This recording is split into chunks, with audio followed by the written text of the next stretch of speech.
Ito yung city na pinagmamalaki ng mga campings at mga die-hard Duterte haters. Ito na dapat ang maging role model ng city sa Pilipinas dahil daw sa good governance. Ano ko?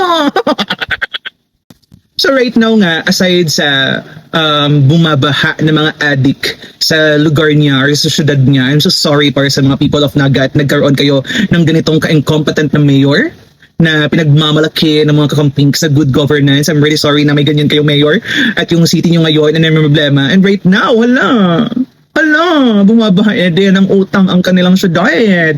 Akala ko ba magaling siya? Role model nga, di ba? Kasi good governance. Loko. Watch. Pipapatipon ko si Gabus na reports tungkol sa mga utang. Halos sirisiman na may nare-receipt kitang collection letter.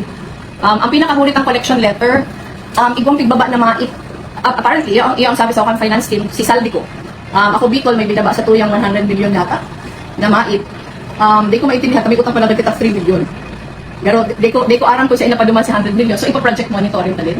Iiyas sa ito, tapos sinisigil kitang 3 million. Ang BIR may sigil sa to, ang Kasoreco may sigil sa to 9 million, ang Shell may sigil sa to, anakol kitang sigil. So, kung i-consider kasi mga utang, kulang na kulang pa si kwartang nawalan para sa operations. Bakupan para sa projects. Para siya sa operations, kang syudad. Pero ang pag nagpa-persist yan, iluluwas na si Gabus ng mga utang, pipapatipon ko na para maintindihan kang tao.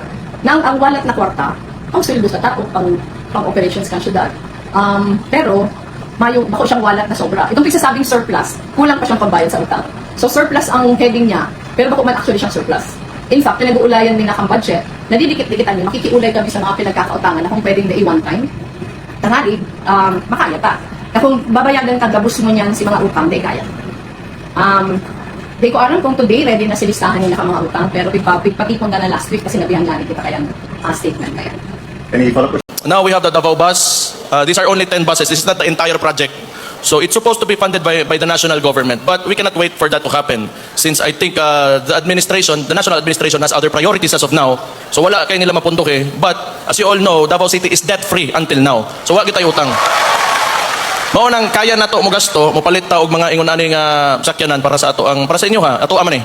So ako hangyo lang ang pinga nato ni siya, dili nato baboyon, nailhan ang mga Davaoenyo nga mga limpyado ng mga tao responsable. So kana sa paggamit sa ato ang mga pampubliko ng mga sakyanan ato po nang buhaton. We will behave as expected of us. So mao gyud ako ang hangyo lang sa inyo ha, dili nato dauton ato mga gamit.